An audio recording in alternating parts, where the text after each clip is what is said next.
Hey, everybody. It's the Pastords. Raj and Bruce, we're back again. Yep. Inglorious. As always, I know there's a lot of you thinking, well, they missed a week, so maybe they've stopped the whole podcast thing. Probably no one noticed that we missed a week. Well, it's possible that they did. And if so, we want to encourage you and comfort you and let you know that we're not going anywhere, people. No, Okay? we're here. This is the thing that we do on Wednesday mornings. The conditions are perfect. There's no counseling going on, no coaching. Speaking of conditions being perfect, did you notice my shirt matches my mug? Raj color coordinated. Did you notice that my shirt matches the couch? It's a different shade of blue, but it's still blue. That's BS. Yeah, that doesn't match. Well, it's blue. Okay. Well, we're all on the same color wheel. Greens, blues, all of that's good. The gray, blue. Color wheel. That's a fun term. Yeah, color wheel. I know for sure that you've never heard that before. There are certain things, believe it or not, even affecting dress, where a color wheel can be helpful. There are some things that go together, and there are some things that clash.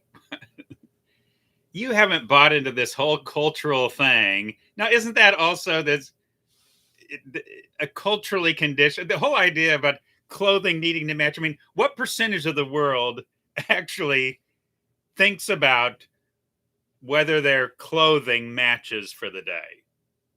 Wow. I think it's really a wealthy world problem. That's where and we're maybe a headed crazy today. obsession. All right. Well, moving on. We had a fun weekend.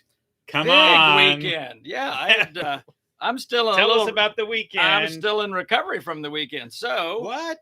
My 23-year-old son got married to his best friend Yay, over Zach the weekend. and Carly McNeil Martin. Now, Mr. and Mrs. Martin, as pronounced by someone the minister. The minister Raj did the wedding, which was really so cool. much fun. I had so many people that were just like, "Oh, that was the best ceremony ever, and we just loved the wedding," and blah blah blah blah blah. The wedding was wonderful. I love weddings, and like weddings when we grew up were like had one kind of look, but like weddings I experience now seem to just be they're a whole lot more fun. They're a lot more. So it's the difference between formal and fun. They were very formal back in our day. And you could, and here was the thing, and someone actually said this after the wedding this weekend. They said actually something to the effect of, it was great that serious doesn't negate fun. In other words, marriage is a serious thing. It's a big deal. It's a big deal to God. Big deal. Yes. And actually, don't we have a cue? I mean, if God himself is going to make some world-class wine for a wedding, for this wonderful, joyous, feasting, celebrating event. It's like circa 30 BC. You'd be curious to know the vintage on that. It's got to be old, like super old. Can you imagine? It's a shame no one kept that in. I can see Jesus whispering his disciples. This is actually before Herod the First, right here.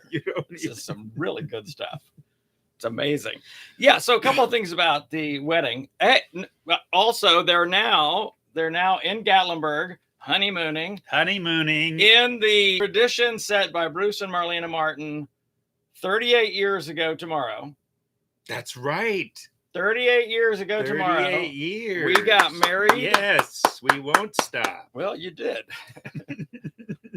And we went to Gatlinburg for our honeymoon, and it was snowing. You did not. Yeah.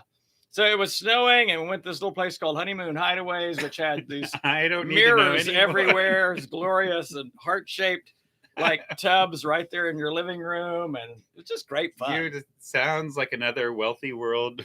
Well, it was definitely a wealthy world problem. And I went there about 3 or 4 years ago, just to see it. And it still exists. Yeah. Okay. So it's like Honeymoon Hill now or something like that. They got cabins all over the place. I think back in the day, we were in the Garden of Eden. That was our suite, which was its own cabin. The whole naked and unashamed It wasn't thing. the Love Shack. Nope. Nope, that's more of a California West Coast thing. No, you wanted to go Garden of Eden, just spiritualize it, just keep it all just right in your biblical roots. Well, good for you. Sex is good sacred, Raj. It's sacred. It's a good thing. I've never said otherwise. And you heard it here on the Pastords first, that we've never said otherwise. Yes. Sex is a beautiful thing. It's a gift from God. It is a gift from God.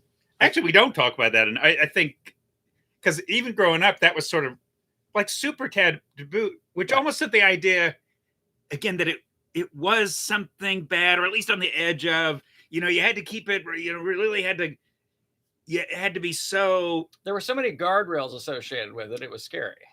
It was almost like it would be wrong to enjoy it. And, there were a handful of people, probably not a handful, but there was a voice, there was a narrative that sex is just about procreation, just about getting more people in the world. Yeah. Where there was actually, again, almost a kind of suspicion around pleasure, around joy, around delight.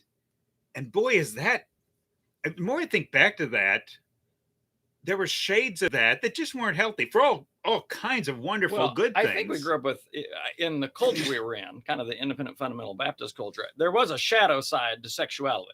Right. So we grew up in that world. Now, thankfully, we had parents that believed that sex was a gift from God, is a gift from God, and was extraordinary. And I remember they would do purple bedroom. Yep, thing. They would do talks, magic in a purple bedroom. Our parents, mom and dad, they would do these marriage conferences. And magic in a purple bedroom. Oh, I'll never forget that. They separated the men and the ladies at one point, and Dad was talking about, men are more like microwaves, women are more like crock pots. When it comes to sex, said that? He did. And what was interesting, and I've never forgotten this because this was profound, and I think he's absolutely right. He said, your primary sex organ is your brain. And I thought, that's true. In other words, how you think about sexuality has everything to do with your ability to enjoy it, because we've come to understand that sexuality is not just about procreation, and it's not just about pleasure. Yeah. But now science is teaching us that sexuality is also for pair bonding. So when oxytocin is released into your system on climax, it's a pair bonding hormone, endorphin thingy. Really? Yeah. And this is why, when I talk to young people about even sex before marriage, I don't try to attach a shadow side to it. I said, but it complicates things radically because there's a pair bonding thing that takes place there, I believe, by God's design. Right. And you don't want to get pair bonded with like 100 people. Yeah. Because then when it's also, I believe, what makes sometimes breakups very, very hard. Yes. Oh, of course. Yes. Because how did one person put it? There's an assumed or implied commitment associated with sexuality. Now, perhaps less so today, right? But certainly when we were growing up, that was much more of a committed thing. But what's even true today, and this is what's fascinating to me, is why I keep looking back to the ancient wisdom of the Bible, which sometimes feels outdated, especially maybe related to sex. But here's what's true today. Listen, you got a girlfriend boyfriend thing going on. So there's a relationship you have, and you discover that the other went to bed with somebody else. That's still a thing. It's still a thing. In other words, okay, maybe had dinner together with it, fine, but it's, in other words, you realize they were pair bonding with somebody else. Mm-hmm. Right. Where we still,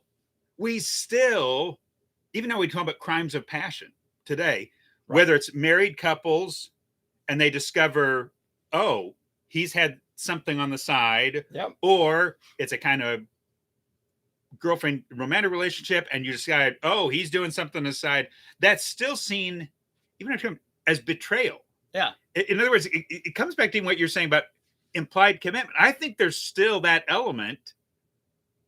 People still, it's not like, and there may be a handful of people who would be, sleep with whatever you want. Right. We're just, we'll parabolize together and you can parabond with, anybody else. And parabolize. I like that.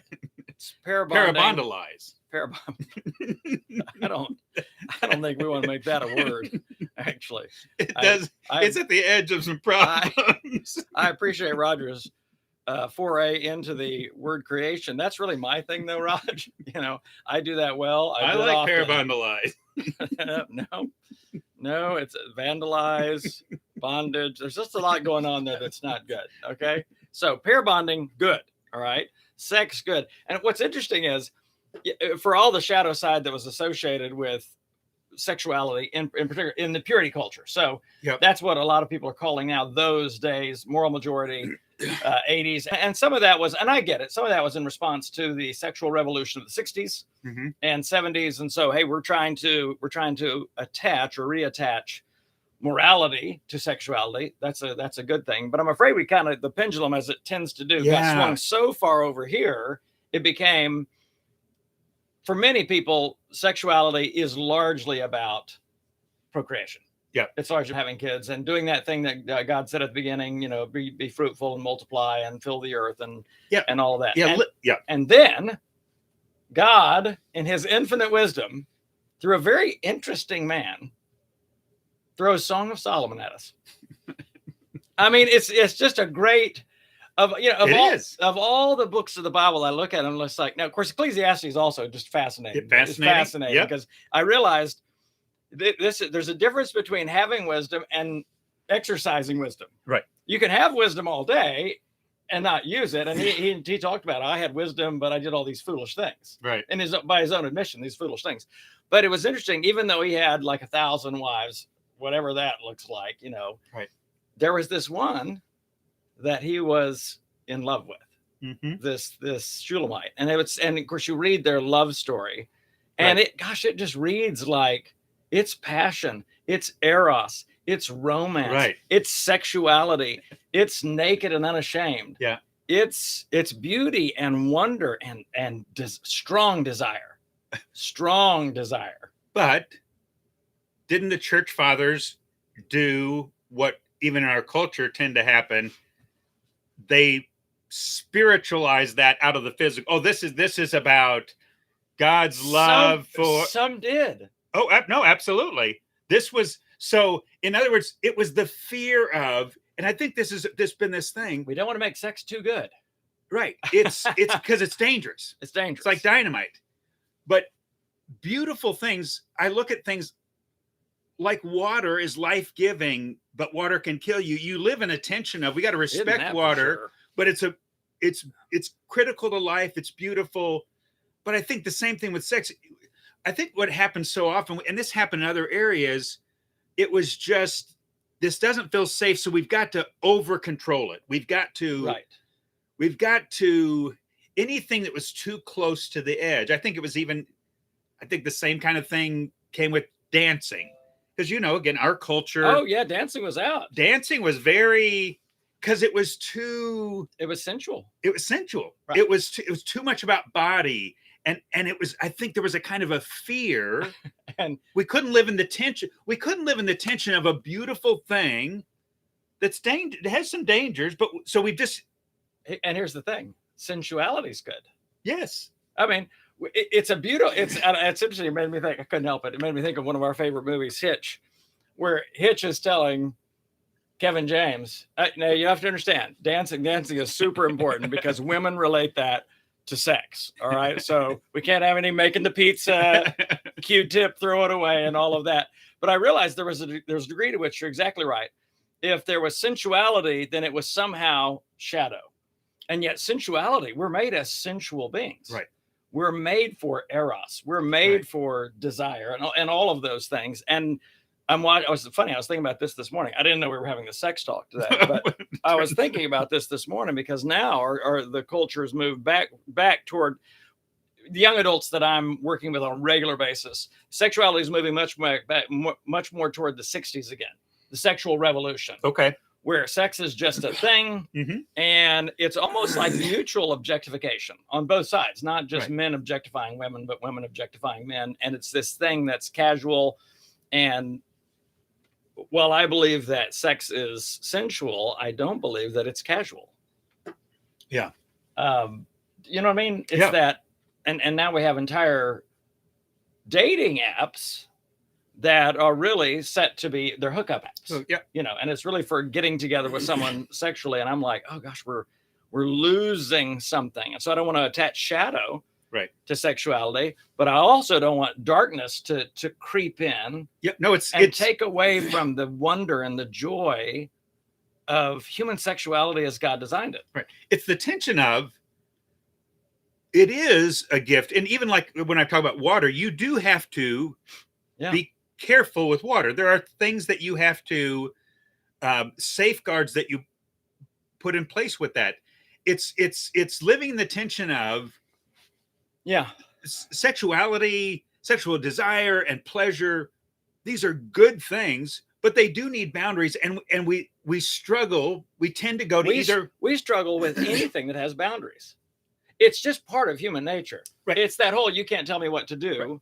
Right. But here's the thing. It's like if you go around, because I love your analogy with water. Water's beautiful. I mean, I love it. One of the things that I love about the wilderness is water. I love lakes and streams, but I particularly love whitewater rivers. Yes. They're just a beauty, and there's power, but if you go rafting in the river, guess what? There's boundaries. Yes. You got to wear a helmet. I mean, on class 4 kind of rivers, you got to wear a helmet. You got to wear a life jacket. You need to stay in the boat. Well, I remembered. So the analogy to save your life. I've gone whitewater rafting, and with like class 4, I think the most that I've done. But in that setting, I'm listening very closely to the guide on my boat. Oh, heck yeah. Because the guide is, okay, we're out on that water because of the joy of it. We're out there for the fun, but he knows the water better than we do. But you have to have boundaries. You have to be careful. You have to, and we talk about going back and forth where it's either no boundaries. I'm going to go out on a raft without a guide and without a life jacket, and they can plan my funeral later. Or so overprotective that you're afraid to even enjoy the water. You can't enjoy it. Or so it's like, or actually the safest thing there, some people, I'm just not going to do whitewater. Isn't that the other side? Right. The other side is, I'm just not going to get in the boat because it's too dangerous. I will always enjoy water from a distance. Right. And I remember my last rafting experience was the Ocoee River, and we did both the upper and the lower. So you're going through the Olympic section, and I'll never forget our guide, who knows the water very well. And I'm with a bunch of guys from a men's retreat. This was on a men's retreat. The guy didn't look worried at a point, did he? No, but he did ask us at the beginning. He said, all right. He said, do you want the classic trip, or do you want the more sporty trip? And I spoke up before anyone else could say a word. And I said, we want the sporty trip. And there was about 5 other guys in that raft that looked at me like, I'm not, he's the speaker guy, so I guess he gets to make that call, but I'm not sure I want the sport. Dude, you talk about sporty. Okay, so I'm at the front of the raft, me and one other guy. And of course, when he said, this is the thing about boundaries and listening to the guide, he tells you when to row left, he tells you when to row right. You put that oar in and you go all your might. And at one point he says, I'm going to take you off the precipice. And we're like, I'm thinking, that sounds fun. I think most of the other guys think that sounds awful. He says, so everybody stick your, we're up on these kind of tubes. He said, make sure and stick your legs underneath the tube in front of you. Really wedge your feet in there. Because we're going to go off an 8-foot drop. Okay. And I'm at the front of the boat. And I remember as we're going off this thing, at one point I just look over and it's an 8-foot drop, which doesn't seem like much, but the water's rushing. Oh, gosh. And we went wham, vertical straight down. Well, apparently the guys right behind me didn't get their feet wedged as well as they thought.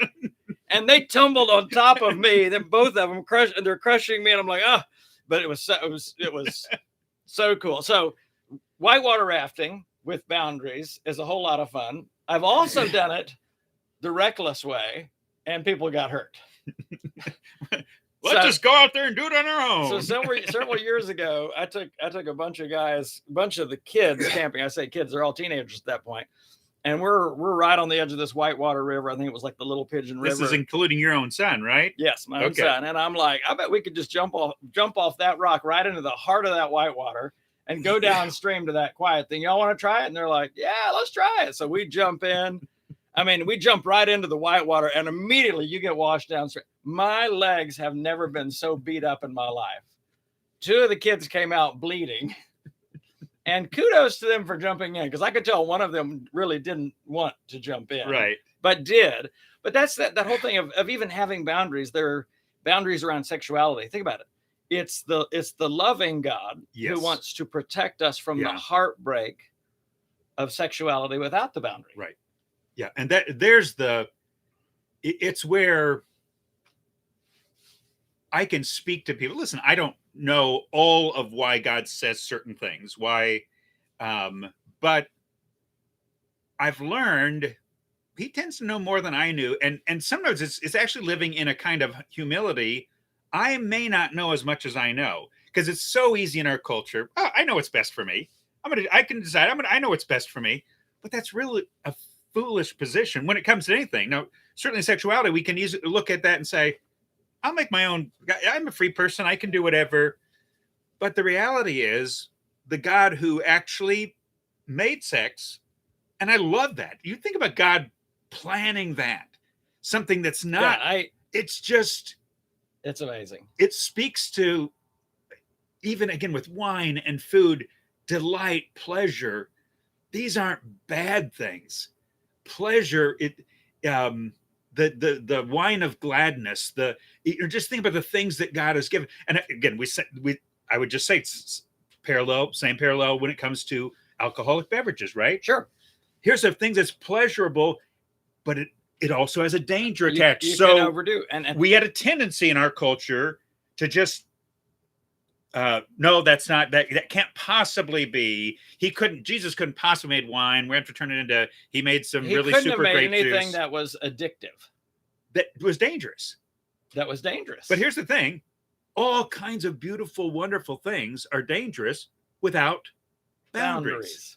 And so here, once again, wine. This is just it's a beautiful, wonderful thing. Does it have some danger without boundaries? Yes, sure, absolutely. Just like sex has dangers without boundaries. And it's not just, bringing a child into the world, you're not ready to, but even the pair bonding, the thing you're talking about, we don't even know the soulish part. Exactly, right. The soul part, if we simply treat sex as purely sort of an animal body, we're not realizing how our heart gets attached. And this is where I see God's wisdom in.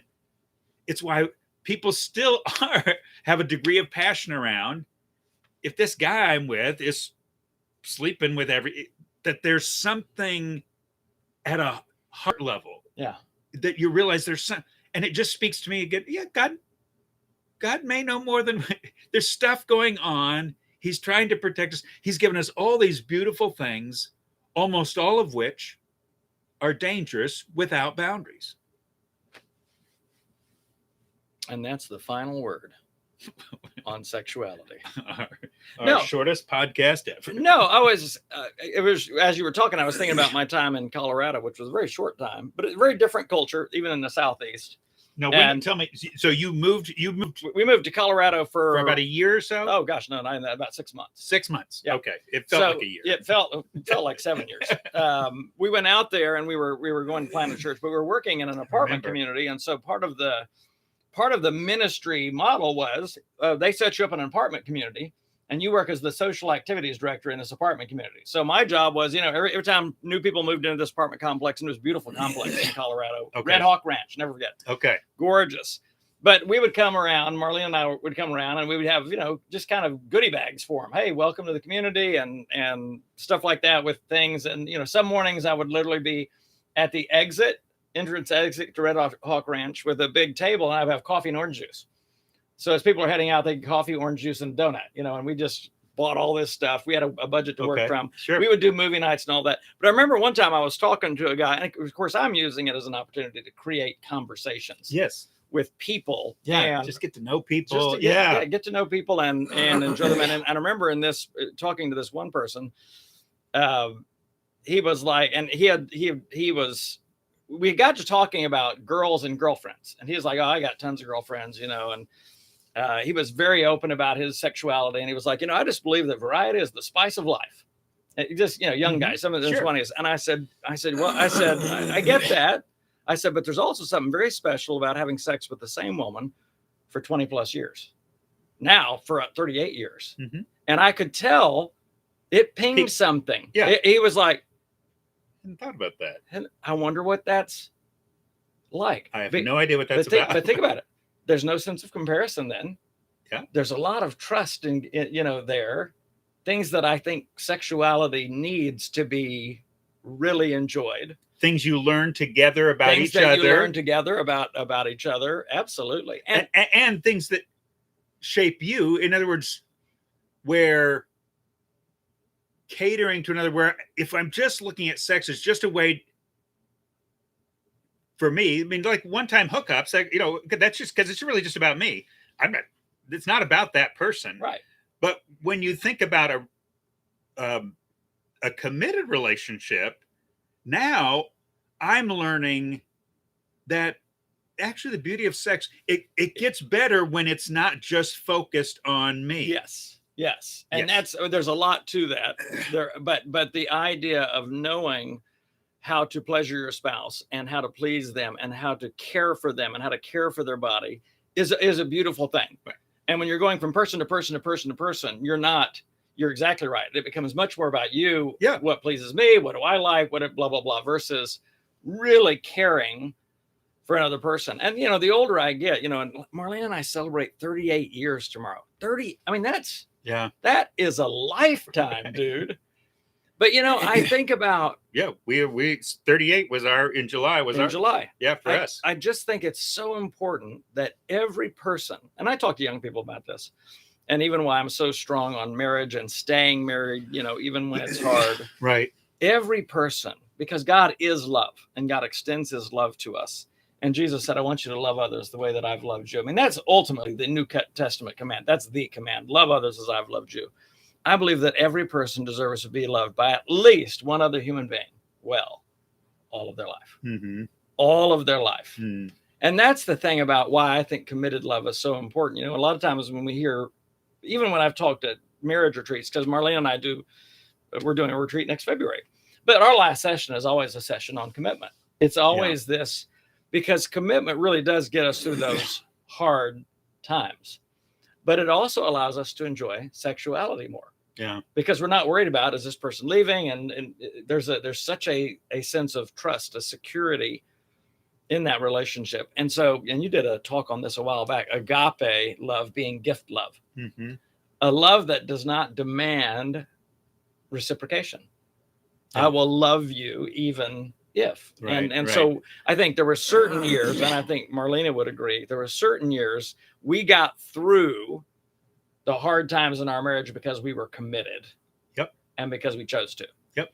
There's other times in our marriage where we just genuinely enjoyed each other and enjoyed being together, and it didn't seem like so much work. Right. But I'll tell you this, even at 38 years, it's work. It's different kinds of work. Yep. Now I realize we're entering this whole new phase. Our son is married off. Right. We have a daughter-in-law. Yeah. Parenting is a whole different, Yes. it's, I want to say I'm out of the game, but I know it rarely works that way. Nope, you aren't. But now I realize it's kind of, it really is Marlene and I now. Mm-hmm. I mean, in a whole new way. So we were sitting up early this morning as I got up at like 4:00. I was rested. It was funny. I woke up rested. And when I wake up rested, I'm like, well, I'm not going to try to go back to sleep. Just get up and get after it. But we were even talking about some things that we would like to do. We're like, I'd like to go to the Virgin Islands. She was like, I'd like to go to the Virgin Islands. I'd like to see that. You guys talked about that this morning? This morning. We couldn't use the free companion ticket on Delta. I've got a free companion ticket to get to the Virgin Islands. So we settled for Key West. And because it's domestic. You guys decided that today? Well, yeah, in February, you can fly for like $500 to Key West. Okay. Marlene would fly free. And you know what the average temps are in February in Key West? High of 78, low of 68. I'm like, Key West, baby. But I love that conversation this morning, because now this is, we're thinking more of Marlene and I doing things together where your kids aren't, involved. Right. Kids, you're welcome to come to Key West. We're fine with that. It's just that it's different. Right. But I love the fact that we've been together for 38 years and we still want to try new things and go to new places and have those new experiences together. Well, it's the reminder that commitment and staying with a marriage is very hard. It is where we've talked about this, and but there are gifts that do come out of that you wouldn't have otherwise, including, again, I look at our parents in their mid-80s, and graced actually with, for their mid-80s, pretty good health. Yeah, I agree. But they've got a companion. They've got someone with them on the road. And I just think about even how many times in any marriage someone has the promise of what a bail will bring, the promise of, okay, if I get out of here, this is what I'm going to get. And I'm not saying there aren't things that, there can be things that would be better, or I would, but. Oh, are there other people out there that could make you happier? Absolutely. Yeah, absolutely. Right. But there is something about what you also gain by staying with it. What you gain, and not just what you gain, and this is where but also what the other person gains. What Jesus has taught me about, is teaching me. I didn't graduate in this class, but is even where my focus turns more and more over time about what she wants, what she needs, and not just about, of course, I'm concerned about things that matter to me. I have desires, I have wishes, I grieve losses when I don't have those things. Yeah. But one of the things that Jesus has shifted in me is even seeing in marriage. I know when I stood to marry Joy 38 and a half years ago, I know I was thinking about how great marriage would be for me. But the shift that has occurred for me is, or in the process, I'm much different, is thinking about, well, what marriage is doing for her. What am I doing for her? In other words, thinking less about what am I getting out of this? What does she need? What is she getting? How is she experiencing you? How is marriage making her life better? Right. And that's a different way. I was just thinking as you were talking, I've even said it before. It's a little phrase, familiarity breeds contempt. And that's a potential for that to be true. Right. But it also familiarity can breed content. And I realize in my marriage, I'm content. And that I think sometimes we almost see contentment as a bad thing. Like if you're settling, yes, in a bad way, right? Oh, you're just content, and I'm like, but no, there's a beauty in contentment. There's a beauty in not having to have more and everything that you want, and it's the whole thing of, if you got everything you want, what kind of person would you become? Right. Well, I'm pretty sure a fairly selfish narcissist. Yeah. If you got everything you want. Right. If you don't, you're reminded that this world's not our home. This isn't the end all of end all. Marriage is a brief blip of our eternal life. It's interesting that even Jesus says, you're not going to be married beyond this realm. And even that for me creates a sense of contentment. I don't know what it's going to look like. I don't know what anything's going to look like totally in the next realm, but if it's good here, it's going to be great in the next realm. And John Tanner and I used to laugh about, maybe I've had this discussion with you, the top 3 things people want pastors to preach on: heaven, sex, and will there be sex in heaven? It's like the top 3. And I'm like, there's part of us that, because God's given us pleasure here and we enjoy that. And I think you helped me understand this. Why would we imagine that in the next realm, things would be less beautiful, less pleasurable, less wonder? When even what we see now through the Hubble telescope and these galaxies, when I look at those pictures, I'm just like, it creates wonder. Yes. But I'm like, I think we'll be visiting some of those spots. No, right. Think about that. Right. No, you think about how overwhelming at times beauty is. I mean, forget Key West. Think about the Spiral Nebula. Right. That's got to be cool. No, I love, like, on my computer. Yeah.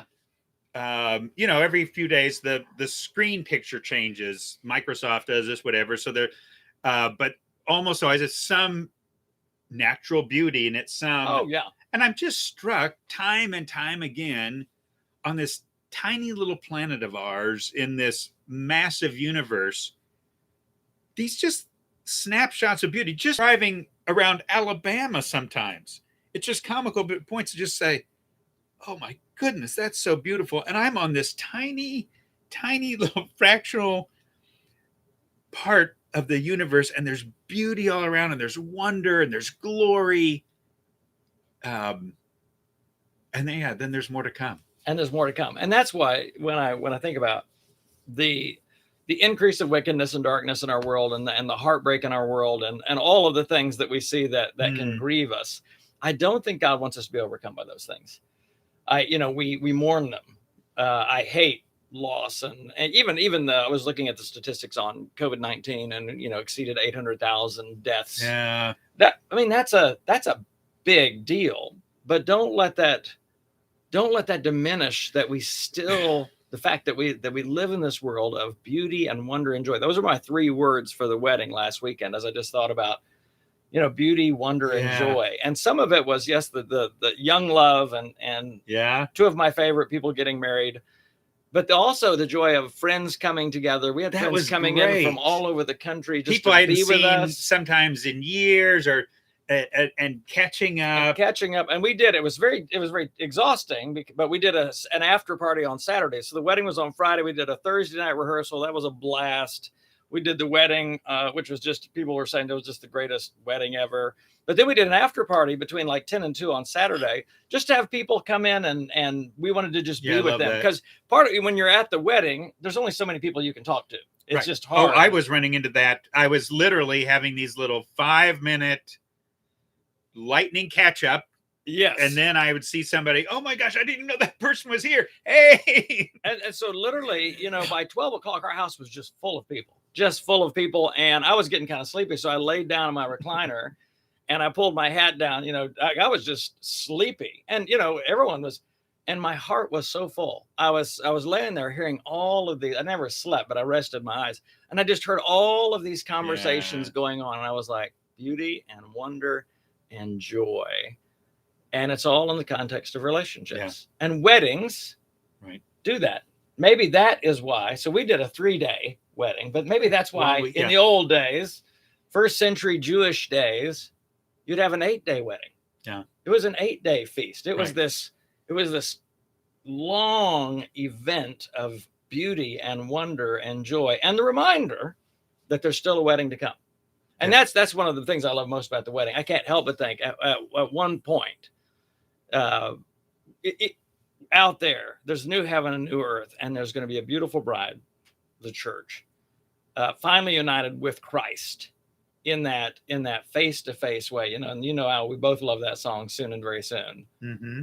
Though I have not seen him, my heart knows him well. Jesus Christ, the Lord of heaven. And I tear up every time I hear that song, because I haven't seen Jesus yet, but I know him. I know him well, but not near as well as I will. I mean, I can't wait. I'm sorry, what hit me with marriage supper thing. You just said it, and it was so much in passing about the church's bride, and I realized we just talk about how beautiful the bride is, right? With the weddings, it's just, and there's just that moment, the bride, and even that God would make the church, because in the church of which we were a part, there's some ugly, but God sees this beauty. That's why the veil's so important. In fact, God's not pulling up the veil till after he's fixed everything. Yes, the bride is radiant. But isn't that even a statement about God? In God's eyes, the bride is always beautiful. I mean, that it's because love sees the beauty, and love sees, and even the waiting. It's interesting because Carly made Zach wait all day before he saw her. Yeah, the first time he saw her that day was when she was on the arm of her father, coming down that aisle, and we're all crying at that point. Zach's crying, I'm crying, everybody's crying. I don't know if you held it together, but we're just like, and he had told me, because I'm standing right next to he knew he was already emotional before she ever came in. Yeah. Can you imagine the tears in Jesus's eye when he sees the bride? Yeah. In all of her beauty. I just thought about that, because that's his plan. Jesus was not a dispassionate person. Right. Jesus cried. I just thought that's the first time I visualized that. No, if you maybe think, that'll be even the wedding we were part of this weekend, you think about God waiting for his bride to come down that aisle, because that's the statement, and it actually points to, again, what a big deal marriage is. I think sometimes we kind of, it's a thing, it's a part of. No, marriage really does matter, and it's why, and I think it's another reason why God does want marriage to last. He does want it. He wants it to be sacred. Sacred, special, set apart. Yes. My one and only, that because that reflects the heartbeat of heaven. That reflects the heartbeat of God, whose love is forever, whose love is so for any person we're talking to, if you're married, I mean, again, you're in something that God planned. He's very concerned. Your marriage matters deeply to him. He wants you to enjoy it as much as he enjoys loving us. He knows that it's hard work because, loving us. Because he loves us. Because he knows the challenges. Here's what I realized. This is, as we think about this particular podcast, this is the Sex, Love, Marriage, and Church podcast. So those 4 things. You don't know. Yes. Got to get a t-shirt with that. Sex, Love, Marriage, Church. I think that would get some double takes. For a lot of reasons. Yes. Yeah, well, we always, I know we like to have a finishing slogan, but so our finishing slogan today is Sex, Love, Marriage, Church, all good. Yes. Handle with care. I see what you did there, handle. That was good. Yeah. So with that, this season 8 concludes. Right. It's season 7. Is Oh, it not? Are you saying season 8? Wait. Are we? I may have put season 8 on this particular podcast. 8, 9? We had one. It's a one show, one season. It's a single show season. Bruce can do that sometimes. Well, sometimes they cancel a show after one show. That was that bad. It's true. They only had 13 viewers. Most people would cancel a podcast after the start we've had. But then people wouldn't have heard this amazing stuff that we shared today. Exactly. So none of us knew it was going to be the sex podcast. Sex, Love, Marriage, Church podcast. It's more intriguing to say the sex podcast. It is more intriguing. And I know that's what you were put on Anchor. I just don't want to set the expectations so high that people are disappointed. Right. But then you have to throw church in at the end to kind of spiritualize the whole thing. Wow. That's how it's going to be. Until next week. Yes. The Pastords are out. All right. Thanks so much for listening. Sex, Love, Marriage, Church. Yeah, you saw I got that in there.